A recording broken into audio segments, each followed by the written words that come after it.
Hi, this is Julie at Love's Beginning with a message called No Need for Delay. Why delay? We wish to reframe what you regard as negative feeling for you.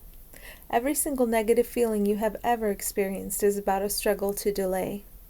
In a convoluted way, every time you don't feel good, you are struggling to get away from a better feeling. This seems like insanity, doesn't it? Give thanks that you have the ability to feel. Feeling lets you know each time you are headed backwards, away from truth. We say that every negative feeling is about delay because in those moments you are attempting to deny what you are and what everyone is. You are attempting to reframe reality and to see it as something that it isn't. This attempt will never be successful. It can feel very good to give up the useless attempt to achieve what has never been possible. In other words, you can never be not love. Every negative feeling is about the useless attempt to define one or more seen as separate things as real, bad, and the cause for what you are feeling. Every aspect of phenomenality can reflect what actually is back to you, but you have to be willing to see it. When you get really serious about allowing flawed perception to be washed away, you will stop all blame of conditions and what appear to be other people. When you stop that, you are left with your own thoughts and beliefs. This is always the cause of your feelings. It is never anything external, because in truth, what you perceive to be external is not real. It is only your thoughts projected.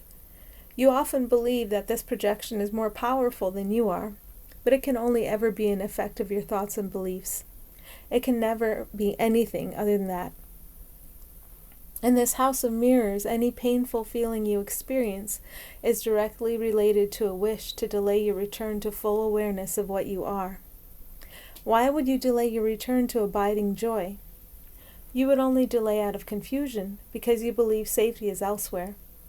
You can only believe your safety is elsewhere when you are believing a thought from ego. You become fully aware of what you are by your willingness to have your perception corrected. We invite you here today to our meeting place. Whenever you are tempted to place cause in the world, in a separate self that seems to be of the world, go to our meeting place. Surrender all false perception. Allow us to show you what is really happening. Happiness is acting from clarity in every situation. You can only act from clarity if you have stopped listening to ego's churning, frantic, back and forth voice. The more you are willing to recognize how you feel, the more you will stop mistaking ego's voice for your own. Instead, you will hear ego's voice as the invitation to instability that it has always been. It is easy to decline this invitation once you have recognized it for what it is, something completely unrelated to what you are. In order to experience yourself as you are not, you had to attach to something else. Your function now is to surrender that attachment whenever it becomes apparent. When you surrender that attachment, you can hear the voice of clarity, which always instructs you very simply. Following clarity's instructions always brings happiness, without exception. When you experience a feeling of digging your heels in, a feeling of tension or stress, the ego will readily supply you with a world-based reason about why you don't feel good. If you can learn to regard this reason as the nonsense it has always been, you take advantage of the opportunity to go deeper, to hear clarity's voice. You soon realize that you far prefer one voice to the other. You notice that one voice is loving, the other strident. One voice encourages you to see the beauty of all without exception. The other voice encourages you to find enemies everywhere. The voice of clarity is the voice of sanity. If you allow the voice of sanity, which is only your true voice, to dictate all, you allow the world to resolve into a clear reflection of sanity. It truly is up to you. Any time you feel a negative feeling, consider the fear of returning to the full awareness of home. Remember that since you have done nothing wrong, there is no need to fear this return.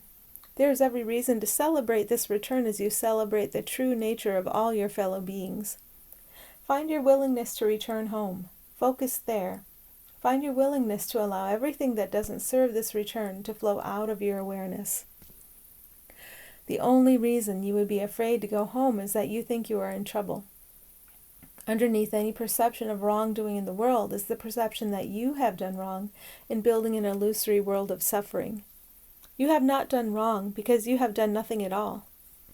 Withdraw all value and all judgment from the world you think you see, and allow a reflection of what is true and real to appear in its place. Our joy is to clear away all that keeps you from seeing what is, and we are always here, always able to remove from your awareness whatever you do not need as soon as you realize you are free and do not need it. Thanks for listening.